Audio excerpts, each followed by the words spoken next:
الحمدللہ کفا وسلام علی عبادہ الذین اصطفیٰ اما بعد فاعوذ باللہ من الشیطان الرجیم بسم اللہ الرحمن الرحیم رب اشرح لی صدری ویسر لی امری واحلل عقدۃ من لسانی یفقہوا قولی وقال تعالی فی موضع آخر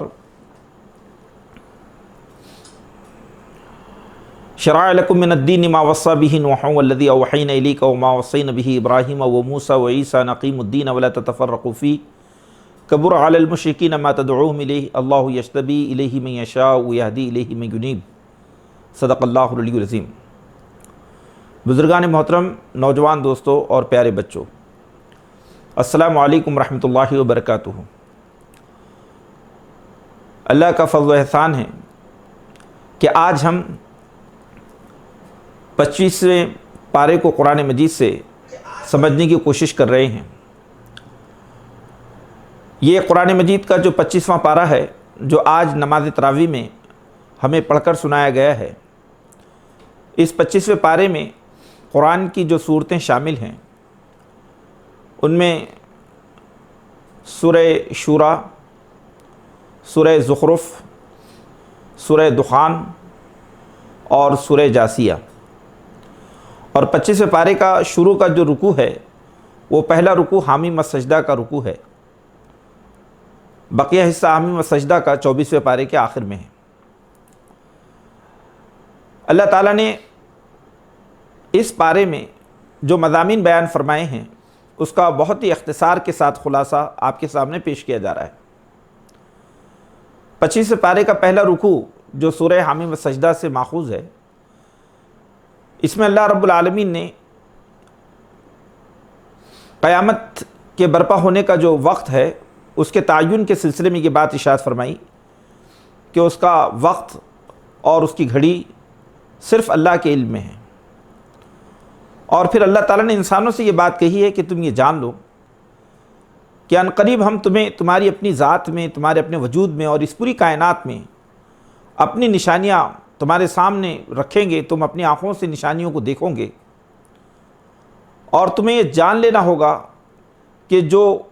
حق ہے وہ یہی ہے جو قرآن کی شکل میں تمہارے پاس آیا ہے۔ کذالک نوری، اللہ تعالیٰ نے کہا کہ ہم اپنی آیتیں تمہیں دکھائیں گے اور تم جان لو کہ یہ جو حق ہے جو اللہ تعالیٰ نے نازل فرمایا ہے قرآن مجید، یہ سراپا حق ہے۔ قرآن مجید کی جو تعلیمات ہے، ان تعلیمات کی تصدیق تمہارے وجود سے بھی ہوگی، اور اس کائنات کی تمام اشیاء، تمام مخلوقات اور اس کائنات میں برپا ہونے والے حادثات وہ قرآن مجید کی تعلیمات کی تصدیق کرے گی۔ پھر اس کے بعد میں اللہ تعالیٰ نے سورہ شورى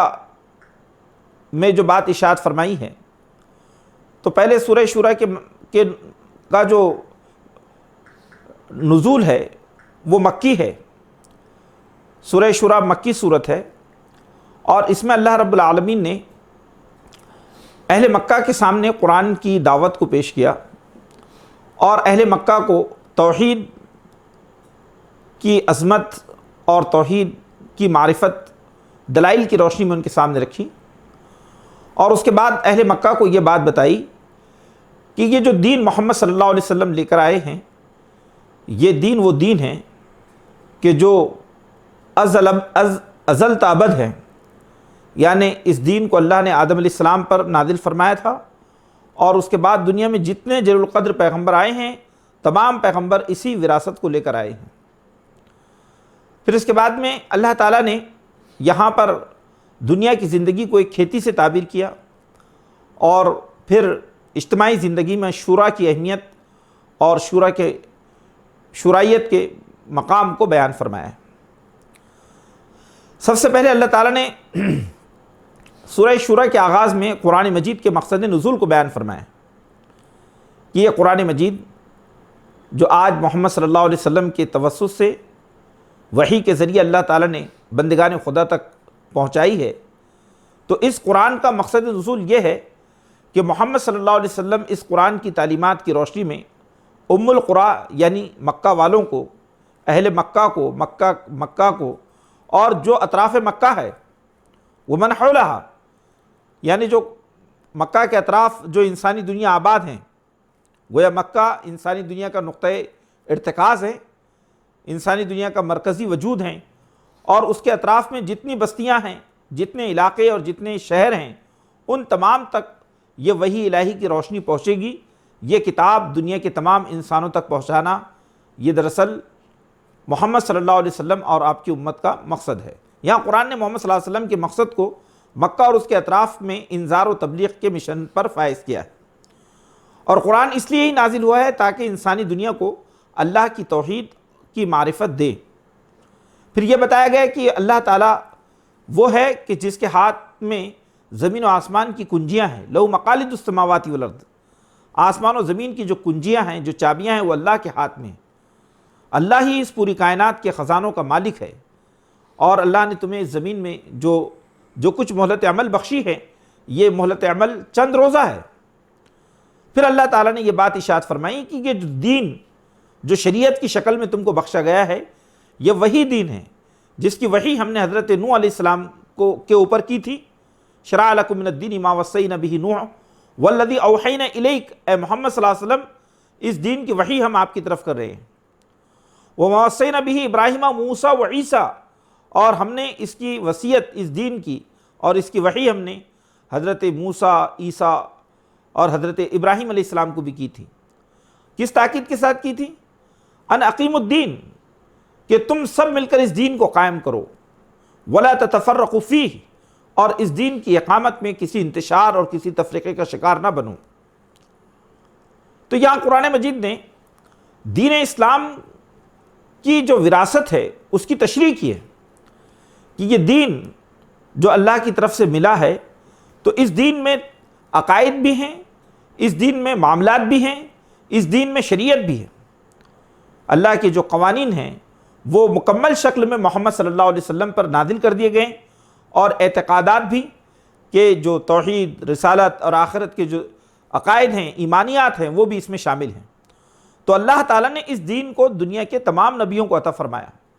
اور دنیا کے سارے پیغمبر اس دین کی امانت کو لے کر زمین پر آئے، اور اللہ کے اس حکم کے ساتھ مامور کیے گئے کہ وہ زمین میں اس دین کی اقامت کریں، ان اقیموا الدین، وہ دین کو قائم کریں۔ تو یہاں اس سے یہ بات جو ہے آتی ہے کہ اقامت دین انبیاء علیہ السلام کا مشن ہے، اور انبیاء علیہ السلام کے ساتھ ساتھ محمد مصطفیٰ صلی اللہ علیہ وسلم کا مقصد وجود اور مقصد بعثت بھی اقامت دین ہے، اور آپ کے زیر نگیں، آپ کے زیر تربیت جو امت تشکیل پا رہی ہے، جس کو ہم امت مسلمہ کہتے ہیں، جو انسانی تاریخ کی آخری امت ہے، اس امت کو بھی اللہ تعالیٰ نے اقامت دین کے منصب پر فائز کیا ہے، اور اس تاکید کے ساتھ فائز کیا ہے کہ اقیم الدین ولا تتفرقوا فیہ، کہ دین کو تم مکمل طور سے قائم کرو اور اس میں تفریقہ نہ کرو، یعنی دین میں تفریقہ، یعنی دین کے بعض حصوں کو مانو اور بعض حصوں کو نہ مانو، دین کی کچھ تعلیمات کو مانو اور کچھ کو نہ مانو، ایسا نہیں ہوگا، بلکہ دین کو مکمل طور سے تمہیں انسانی دنیا میں نافذ کرنا ہوگا۔ پھر اس کے بعد میں اللہ تعالیٰ یہ کہتا ہے کہ اللہ جسے چاہتا ہے اپنے کام کے لیے چن لیتا ہے، اور ہر ایک کو پلٹ کر اپنے رب کی طرف جانا ہے۔ پھر اللہ نے فرمایا کہ یہ جو قریش مکہ تم سے الجھتے ہیں، یہ مشرکین جو تم سے حجت کرتے ہیں، تو ان سے کہو کہ لنا اعمالنا ولکم اعمالکم، کہ میرے اعمال میرے لیے ہیں اور تمہارے اعمال تمہارے لیے ہیں۔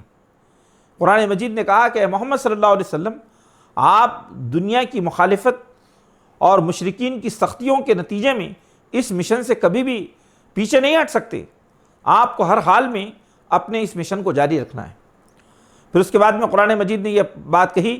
کہ دیکھو، یہ جو زمین ہے، جو لوگ دنیا کی زندگی کھیتی کو چاہتے ہیں، تو ہم ان کو دنیا کی کھیتی سے نواز دیتے ہیں۔ جو اپنی زندگی کو دنیا بنانے کے لیے خرچ کرتے ہیں، ہم دنیا کی نعمتیں ان کو دے دیتے ہیں، اور آخرت میں ان کے لیے کوئی حصہ نہیں ہے۔ لیکن جو لوگ دنیا اور آخرت دونوں کے طالب ہوتے ہیں، تو ہم ان کو دنیا بھی دیں گے اور آخرت بھی دیں گے، یعنی جو آخرت من کانا حرث آخرتا نوتیہا منہا، جو آخرت کی کھیتی کا امیدوار ہیں، ہم ان کو آخرت سے نوازیں گے اور بلکہ ان کو دنیا بھی دیں گے۔ تو یہاں قرآن مجید نے دنیا جو ہے اس کے سلسلے میں ایک بہت اہم جو ہے بات یہ کہی ہے کہ انسان زمین پر ایک کسان ہے، اور وہ اپنے اعمال کے بیج اس زمین پر بو رہا ہے، اور اس کی جو فصل ہے آخرت میں کاٹے گا۔ دیکھیے کتنی بڑی بات قرآن مجید نے یہاں کہی۔ ہم دیکھتے ہیں کہ دنیا میں جتنے انسان آئے ہیں ان کے اعمال کا پورا حساب کتاب دنیا میں نہیں ہوتا، بلکہ ان کے اعمال وہ باقی رہ جاتے ہیں، اور وہ اس بات کا تقاضا کرتے ہیں کہ یقیناً ایک ایسا دن آئے گا، ایک ایسی عدالت برپا ہوگی جب ان کو ان کے اعمال کی جزا یا اس کی سزا ان کو ملے گی۔ پھر اس کے بعد میں قرآن مجید نے بہت تفصیل کے ساتھ میں یہ بات ارشاد فرمائی کہ اللہ تعالیٰ نے کہا کہ اے محمد صلی اللہ علیہ وسلم، جو لوگ اللہ اور اس کی رسول کی پکار پر لبیک کہتے ہیں، وہ نماز قائم کرتے ہیں، وہ زکوٰۃ دیتے ہیں، اگر انہیں غصہ آ جائے تو اپنے غصے پہ قابو پا لیتے ہیں، اور یہ وہ لوگ ہیں کہ جو اپنے امور و معاملات کو شورائیت کے ساتھ طے کرتے ہیں، اپنے امور و معاملات کو اجتماعی شورائیت کے ساتھ اس کو جو ہے تشکیل دیتے ہیں، اس کو انجام دیتے ہیں۔ تو یہاں قرآن مجید نے اسلامی جو امت تشکیل پا رہی تھی، مکے کے اندر جو اسلامی جمعیت تشکیل پا رہی تھی، اس اجتماعی جمعیت کی امتیازی خصوصیات کو بیان فرمایا کہ محمد صلی اللہ علیہ وسلم جس طرح کے انسانی سماج کی تشکیل کر رہے ہیں، اس سماج کی ایک خاص بات تو یہ ہے کہ وہ آخرت کا طلبگار ہیں، وہ دنیا مادہ پرستی کا شکار نہیں ہیں، وہ زمین میں روحانی قدروں کا حامل ہیں، وہ اقامت صلاۃ اور ایتاء زکوٰۃ یعنی وہ اللہ کی طرف متوجہ ہیں، اور اللہ کے بندوں کے جو معاملہ جو غربت اور افلاس ہے اس کے بھی حل کے لیے کوشش کرتا ہے، وہ اپنے غصے پہ قابو پانے والے لوگ ہیں، اللہ اور اس کے رسول کی پکار پر لبیک کہنے والے لوگ ہیں۔ پھر قرآن نے کہا کہ ان کی خاص خوبی یہ ہے کہ ان کے پاس میں جو اجتماعی امور ہیں یا زندگی کے تمام معاملات میں یہ شورائیت کو، ایڈوائزری کو، یہ آپس میں ایک دوسرے سے جو ہے مشورے کو ترجیح دیتے ہیں۔ یعنی قرآن نے یہاں کہا کہ اسلام جو ہے انانیت، استکبار، خود پسندی اور آمریت کو پسند نہیں کرتا، اسلام جو ہے شورائیت کو پسند کرتا ہے۔ یہ شورائیت اسلامی سماج کی، اسلامی امت کی یہ اسپرٹ ہے، اس کی روح ہے، یہاں قرآن نے اس کی طرف اشارہ کیا ہے۔ پھر قرآن نے آگے یہ بات ارشاد فرمائی کہ تم دیکھو گے کہ قرآن نے کہا کہ اگر کسی نے تم پر ظلم کیا ہے تو تمہیں اس بات کی اجازت دی گئی ہے کہ تم اس کا اتنا ہی بدلہ لو جتنا تمہارے ساتھ ظلم کیا گیا ہے، اور اگر تم معاف کر دو تو اللہ تعالیٰ معاف کرنے والے بندوں کو پسند فرماتا ہے۔ اس کی طرف قرآن نے یہاں اشارہ کیا۔ پھر اس کے بعد میں سورہ زخرف شروع ہوتی ہے۔ زخرف کے معنی ہوتے ہیں سونے اور چاندی کے معنی ہوتے ہیں، زخرف کے، اس کے برتن، اس کے زیورات وغیرہ کے معنی ہوتے ہیں۔ یا زخرف اس کے معنی اس لیے استعمال ہوئے کہ جنت میں اہل ایمان کو سونے اور چاندی کی بہت ساری چیزیں ملے گی، اس کا ذکر یہاں قرآن میں ہے، اس کا نام سورہ زخرف رکھا گیا، اس وجہ سے نام رکھا گیا۔ سورہ زخرف کے آغاز میں سب سے پہلے قرآن مجید کے مقصد نزول کو بیان کیا گیا۔ یہ کتاب انسانی دنیا کے لیے ہدایت کا سرچشمہ ہے، اور پھر اللہ تعالیٰ نے یہ اپنی نعمتوں کا ذکر فرمایا کہ اللہ نے تمہارے لیے کتنی نعمتیں زمین میں رکھی ہیں۔ یہ نعمتیں جو زمین میں اللہ کی، یہ جو کچھ تم استعمال کرتے ہو، یہ نباتات، یہ حیوانات، یہ جمادات، یہ سب کچھ یہ اللہ کی نعمتیں ہیں۔ یہ گھوڑے، یہ خچر، یہ گدھے، یہ ساری جو تمہاری زندگی کو زینت دیتے ہیں اور تمہارے کاموں میں آتے ہیں، تو جب تم ان سواریوں کو استعمال کرو تو کہو فتقولوا، کہو سبحان الذی سخر لنا ھذا وما كنا له مقرنین وإنا إلی ربنا لمنقلبون۔ یعنی جب تم اپنے وقتی سفر پر ان گھوڑوں پر، ان اللہ کی بخشی ہوئی سواریوں پر سوار ہوتے ہو تو اپنی زبان سے کہو کہ پاک ہے وہ اللہ جس نے ہمیں ان سواریوں پر قدرت بخشی، ان سواریوں کو ہمارے قابو میں کیا، حالانکہ ہم اس کو قابو میں کرنے والے نہیں تھے، یہ ہمارے بس کی چیز نہیں تھی، لیکن یہ اللہ کی رحمت ہے کہ جس نے ہمارے لیے سہولتیں پیدا فرمائیں۔ وَإِنَّ إِلَىٰ رَبِّنَا لَمُنْقَلِبُونَ، اور بے شک ہم اپنے رب کی طرف پلٹ کر جانے والے ہیں۔ یعنی ہم اپنی زندگی میں جو عارضی سفر کرتے ہیں، یہ عارضی سفر بھی ہمیں سفر آخرت کی یاد دلاتا ہے کہ جس طرح تم ایک منزل سے دوسری منزل کی طرف جاتے ہو، تو یہ سفر بھی تمہیں بتاتا ہے کہ عنقریب موت کا فرشتہ آئے گا اور پھر تم دنیا سے آخرت کی طرف سفر کر جاؤ گے۔ پھر اس کے بعد میں قرآن مجید نے یہ بات کہی کہ یہ جو کفار مکہ ہے یا جو مشرکین ہیں، ان کے شرک میں یہ چیز بھی شامل ہو گئی کہ انہوں نے فرشتوں کو اللہ کی بیٹیاں بنا دیا، فرشتوں کو اللہ کی بیٹیاں بنا دیا، اور ان کو جو ہے الگ الگ زیورات پہناتے ہیں، اور ان کو جو ہے الگ الگ انداز سے سنوارتے ہیں، اور ان کے سامنے منتیں اور مرادیں مانگتے ہیں۔ تو قرآن نے کہا کہ کتنی جو ہے ان کی زندگی افسوسناک ہے کہ انہوں نے اللہ کے لیے بیٹیاں تجویز کی، اور خود انہیں بیٹی پیدا ہو جاتی ہے تو منہ چڑھاتے ہیں۔ جس کو کبھی بیٹی کی خوشخبری سنائی جاتی ہے تو وہ اس کا چہرہ کالا ہو جاتا ہے، سیاہ ہو جاتا ہے، اور وہ معاشرے کے اندر جو ہے منہ چھپاتا پھرتا ہے کہ وہ بیٹی کا باپ بن گیا ہے۔ تو قرآن نے اس کی طرف اشارہ کیا کہ ان لوگوں کی یہ جو ہے کس طرح سے جو ہے بیٹیوں کو اپنے لیے ذلت اور اپنے لیے تحقیر کا سامان سمجھتے ہیں۔ اس میں قرآن مجید نے ایک بہت بڑی بات کی طرف یہ بھی اشارہ کیا کہ یہ جو بیٹیوں کی ناقدری کرنے والے لوگ، یہ اللہ کو پسند نہیں ہے۔ یہ بیٹیاں جو ہے یہ خدا کی رحمت ہے۔ بیٹیوں کی پیدائش پر یہ منہ بسوڑتے ہیں اور ایک دم پریشان ہو جاتے ہیں، اور ایسا سمجھتے ہیں گویا ان کی پوری دنیا لٹ گئی ہے۔ تو اللہ تعالیٰ کے ہاتھ میں ہے، وہ جسے چاہے بیٹے دے، جسے چاہے بیٹیاں دے، اور جسے چاہے وہ ہمیشہ کے لیے بچوں سے محروم کر دیں، اس کو جو ہے بے اولاد رکھیں۔ یہ سب اللہ کی حکمت ہیں۔ تو اللہ تعالیٰ نے وہاں پر بھی ان کی یہ جو خرافات تھی ان پر ضرب کاری کی، اور پھر ان کی اہل ایمان کی تمام لوگوں کی یہ ذہن سازی کی کہ بیٹیاں جو ہوتی ہیں یہ بیٹیاں بھی خدا کی رحمت یہ خدا کی رحمت ہیں، اور جس طرح بیٹے ہیں ایسی ہی بیٹیاں بھی ہیں۔ ان کی پیدائش پر ماتم کرنا، ان کی پیدائش پر منہ بسورنا، منہ ٹیڑے کرنا اور اپنے آپ کو پشیمان کرنا، یہ دراصل اللہ کو سخت ناپسند ہے۔ پھر اللہ تعالیٰ نے سورہ زخرف میں پیغمبروں کی زندگیاں بیان فرمائیں، اور اس کے ساتھ ساتھ اللہ تعالیٰ نے سورہ زخرف میں خاص طور سے یہ بات بھی ارشاد فرمائی کہ یہ قرآن مجید جو ذکر اور نصیحت کا سرچشمہ ہے، جو لوگ قرآن مجید کو چھوڑ کر اپنی زندگی گزارتے ہیں، اللہ فرماتا ہے کہ ہم ان کا دوست شیطان بنا دیتے ہیں، شیطان کو ہم ان کی صحبت کے لیے طے کر دیتے ہیں، اور شیطان ان کے ساتھ ہمیشہ لگے رہتے ہیں۔ وَمَن يَعْشُ عَن ذِكْرِ الرَّحْمَنِ نُقَيِّضْ لَهُ شَيْطَانًا فَهُوَ لَهُ قَرِينٌ، کہ جو شخص رحمان کی نصیحت کو چھوڑ کر زندگی بسر کرتا ہے، ہم اس کے لیے شیطان کو دوست متعین کر دیتے ہیں، اور پھر شیطان اس کے ساتھ لگا رہتا ہے، ہمیشہ اس کے ساتھ رہتا ہے۔ اب آپ دیکھیے کہ قرآن مجید نے کتنی بڑی بات جو ہے انسانوں کے سامنے رکھی کہ جو لوگ اللہ کی اس وحی کو اپنے سینے میں جگہ نہیں دیتے، اللہ کے اس نور کو اپنے دل و دماغ کا حصہ نہیں بناتے، جو لوگ اللہ کی کتاب میں غور و فکر کے عمل کو ترک کر دیتے ہیں، ان کی زندگیاں اندھیروں سے بھر جاتی ہیں، ان کا دل سیاہ ہو جاتا ہے، اور ان کے دل میں شیطان بسیرا کر لیتا ہے، شیطان ان کے دل میں جو ہے جگہ بنا لیتا ہے، ان کے خیالات میں، ان کے تصورات میں، ان کی سوچ میں، ان کے فکر و عمل میں شیطان ان کا امام بن جاتا ہے۔ تو اللہ نے کہا کہ اگر کوئی شخص یہ چاہتا ہے کہ اس کی زندگی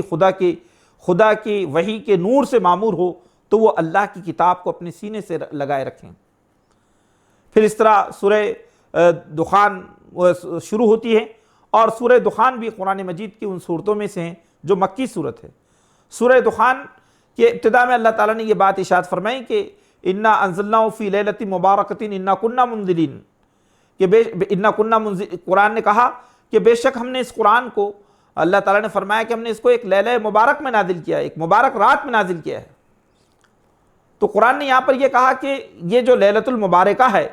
یہ شب قدر، اس میں قرآن مجید کا نزول ہوا، اور اس لیے نزول ہوا تاکہ اس قرآن کے ذریعے انسانی دنیا کو خدا کے معاملے میں متنبع کیا جائے، باخبر کیا جائے، اس خدا کے معاملے میں جو زمین و آسمان کا مالک ہے۔ پھر اس کے بعد میں قرآن مجید نے یہ بات ارشاد توحید کے دلائل دیے، اور اس کے بعد میں یہ بات کہی کہ دیکھو حضرت موسیٰ علیہ السلام کہ جو بڑے ہی شریف اور اعلیٰ درجے کے انسان تھے، اللہ کے برگزیدہ پیغمبر تھے، وہ فرعون کے دربار میں پہنچے، اور فرعون نے انہوں نے کہا کہ دیکھو اللہ تعالیٰ نے مجھے نبی بنا کر بھیجا ہے، اور میرے پاس میں نبوت کے لیے جو ماموریت کی دلیل ہے وہ بھی میرے پاس موجود ہے، معجزات موجود ہے، تم مجھے اللہ کا رسول مانو، اور اللہ کی یہ بندے جن کو تم نے اپنے ظلم و ستم کا نشانہ بنا رکھا ہے، ان بندوں کو میرے ساتھ آزاد کر دو۔ اللہ تعالیٰ کہتا ہے کہ ہم نے موسیٰ علیہ السلام سے کہا کہ ہم نے کہا کہ تم میرے بندوں کو راتوں رات لے کر اس ظالم قوم سے نکل جاؤ اور پھر دیکھو کہ اس کو سمندر کے حوالے کر دو۔ پھر قرآن نے وہ پورا ذکر کیا کہ کس طرح موسیٰ علیہ السلام بنی اسرائیل کو لے کر فرعون کی سلطنت اور اس کی حکومت سے نکلے، اور اس کے بعد میں قرآن نے کہا کہ دیکھو تاریخ کے اوراق پڑھ لو، زمانے کی تاریخ جان لو کہ کس طرح ہم نے فرعون کی پوری وسیع مملکت کو ویرانے میں تبدیل کر دیا، اس کے محل ویران ہو گئے، اس کی بستیاں ویران ہو گئی، اس کے کھلیان ویران ہو گئے۔ وہ سمجھتا تھا کہ میں جو ہے دریائے نیل اور اس کے نہروں کا مالک ہوں، سارے باغات میرے ہیں، اور کہتا تھا کہ موسیٰ سے کہتا کہ موسیٰ تمہارے رب کی طرف سے کوئی جو ہے اسپیشل فرشتے کو بھیجو جو وہاں سے پیغام لے کر یہ زمین کے خدا یعنی فرعون کی طرف آئے۔ اس طرح کے متکبر اور سرکش انسان کو اللہ تعالیٰ نے کس طرح ذلت و نامرادی کے ساتھ انسانی تاریخ میں دفن کر کے رکھ دیا، اس کے وجود کو ختم کیا۔ پھر اللہ تعالیٰ نے جہنم کے اور جنت کے مناظر کو پیش کیا، بتایا کہ جہنم میں زقوم کا پھل ہوگا، پیپ اور الگ الگ قسم کے خطرناک مطلب ایسی چیزیں ہوگی جو بہت ہی ناگوار اور کسی صورت میں جو ہے قابل دید نہیں ہوگی، ایسی چیزیں جہنمیوں کو کھانے کے لیے ملے گی۔ کہا جائے گا کہ اس کا مزہ چکھو اور اسی جہنم میں پڑے رہو، یہی تمہارا مقدر ہے، تم دنیا میں مجرم بن کر رہے، اللہ کی شکر گزاری تم نے اختیار نہیں کی۔ اور اس کے بعد میں اہل جنت کا ذکر ہوگا کہ اہل جنت میں ہر طرح کی نعمتوں سے مالا مال کیے جائیں گے، ان کے لیے وہاں پر دل پسند نعمتیں ہوگی، ان کے لیے وہاں حوریں ہوں گی، ہر طرح کی چیزیں اللہ تعالیٰ نے جنت کے مناظر کو وہاں بیان فرمایا۔ پھر سورہ دخان کے بعد سورہ جاسیہ شروع ہوتی ہے۔ جاسیہ یہ دراصل مکی صورت ہے، اور سورہ جاسیہ میں بھی اگر ہم اس کے مضامین پر غور کریں تو سورہ جاسیہ کا جو پہلا رکوع ہے وہ قرآن مجید کے مقصد نزول کو بیان کرتا ہے کہ یہ قرآن انسانوں کو نور کی طرف لانے والی کتاب ہے، اور یہ قرآن کی وہ تمام تعلیمات قرآن کی کہ قرآن کیسے ایک انسان کے اندر تبدیلی پیدا کرتا ہے۔ پھر یہ بتایا گیا کہ دیکھو یہ جو مجرم ہیں اور جو نیک وکار ہے دونوں کا انجام برابر نہیں ہو سکتا، ان کے سامنے آخرت کے دلائل پیش کیے گئے۔ اور پھر اللہ تعالیٰ نے یہ بات بھی ارشاد فرمائی کہ کچھ لوگ دنیا میں ایسے بھی ہیں کہ جن کو اللہ تعالیٰ نے واضح طور پر علم بخشا، ان کے پاس اللہ کی وحی پہنچی، علم آیا، علم حقیقی ان تک پہنچا، لیکن اس علم کے ذریعے انہوں نے اپنے تزکیے کے بجائے دنیا کے فریفتہ بن کر رہ گئے، نفس کے غلام بن کر رہ گئے اور نفسانی خواہشات کی تسکین میں لگے رہ گئے۔ قرآن نے ان کا منظر یوں پیش کیا کہ افرأیت من اتخذ الہ ہوا اضلہ اللہ علی علم وختم علی سمعہ وقلبہ وجعل علی بصرہ غشاوہ فمن یہدی من ضل اللہ افلا تتذکرون، کہ کیا تم نے دیکھا ہے اس شخص کو کہ جس نے اپنے خواہش نفس کو اپنا خدا بنا لیا، جس نے اپنے دل کو اپنا خدا بنا لیا، اور اللہ نے اس کو علم بخشا تھا، علم کے باوجود اللہ نے اس کو گمراہ کر دیا۔ اضلہ اللہ علی علم ختم علی سمعہ وقلبہ، اللہ نے اس کے سماعت پر اور اس کے دل پر اللہ نے مہر لگا دی، اور وجعل علی بصرہ غشاوہ، اللہ نے اس کی آنکھوں پہ پردہ ڈال دیا۔ افلا تتذکرون فمن یہدی من ضل اللہ، جس کو اللہ نے گمراہ کر دیا ہو، راستے سے بھٹکا دیا ہو، پھر اسے کون ہے جو ہدایت دے سکتا ہے؟ کون ہے جو اس کو ہدایت دے سکتا ہے؟ افلا تتذکرون، کیا ایسے شخص کی زندگی سے تم سبق حاصل نہیں کرتے؟ یعنی گویا اللہ تعالیٰ کہتا ہے کہ ایسا شخص بھی زمین پر وہ نمونہ عبرت ہے، وہ عبرت پذیری کی ایک جو ہے ایک نشان بن گیا ہے کہ جس کے پاس اللہ کی کتاب ہو اور وہ اللہ کی کتاب کو پا کر بھی وہ اپنی زندگی کو روشن نہ بنائیں، اپنی زندگی کو اللہ کی پسندیدہ زندگی نہ بنائیں۔ آج ہم دیکھتے ہیں کہ آج ہمارا بھی تقریباً یہی حال ہو گیا ہے کہ ہم اللہ کی آیات کو رکھتے ہیں، اس کے رسول کی سیرت کو رکھتے ہیں، لیکن اس کے باوجود ہماری زندگی اندھیروں کے حوالے ہیں، نفس کے خواہشات کی پیروکار بنی ہوئی ہیں۔ پھر اللہ تعالیٰ نے قیامت کے منظر کو پیش کیا کہ دیکھو قیامت کا ایک ایسا دن آئے گا کہ جب بڑا احتساب ہوگا اور بڑی بڑی امتیں وہ زمین پر پڑی ہوئی ہوں گی۔ قرآن نے کہا تری کل امۃ جاسیہ، تم دیکھو کہ ہر امت اپنے گھٹنوں کے بل زمین پر الٹی پڑی ہوئی ہوگی، اس کی جو ہے زمین کے اوپر ایک دم ذلت اور نامرادی کے ساتھ میدان حشر میں پڑی ہوگی، اور تدعی کل امۃ الی کتابہا، اور ہر امت کو اللہ تعالیٰ اس کے نامہ اعمال کی طرف پکارے گا۔ یعنی قیامت کے دن جو ہے امتیں اجتماعی طور پر خدا کی عدالت میں اپنے احتساب کے لیے پیش کی جائیں گی. جیسے قوم فرعون ہے کہ قوم فرعون چونکہ اس کا ایک اجتماعی نظام تھا، ان کے پاس میں ملائے اعلیٰ میں فیصلے ہوا کرتے تھے، اور وہ پوری قوم گمراہی کے اوپر یعنی استقامت دکھا رہی تھی، گمراہی پھیلا رہی تھی اور گمراہی کا سرچشمہ بنی ہوئی تھی. تو اللہ تعالیٰ نے کہا کہ قوموں کا بھی احتساب خدا کی عدالت میں ہوگا. یہ بڑی بڑی قومیں جو اپنے آپ کو زمین پر جو متکبرانہ شان کے ساتھ چلتی ہیں، وہ قومیں گھٹنوں کے بل ذلت اور نکبت کے ساتھ میدان حشر میں پڑی ہوگی، اور اس وقت وہ گھسیٹتے ہوئے اپنے نامہ اعمال کی طرف لے جائی جا رہی ہوں گی، اور بتایا جائے گا کہ یہ دیکھو تمہارے نامہ اعمال ہے جو تم نے دنیا میں تم نے کیے ہیں. اس طرح سے افراد کا اور جماعتوں کا احتساب خدا کی عدالت میں ہوگا. پھر اللہ تعالیٰ نے انسان کے سامنے یہ بات رکھی ہے کہ وہ جو کچھ اس کے پاس زندگی ہے وہ اپنی زندگی کو بہتر طور پر گزارے. تو سورہ جاثیہ کے مضامین یہاں مکمل ہوتے ہیں. اللہ سے دعا ہے کہ اللہ تعالیٰ ہم سب کو عمل کی توفیق عطا فرمائیں، ہماری کمزوریوں سے درگزر فرمائیں، ہمارے لیے آسانیاں پیدا فرمائیں. آمین یا رب العالمین. وآخر دعوانا الحمدللہ رب العالمین.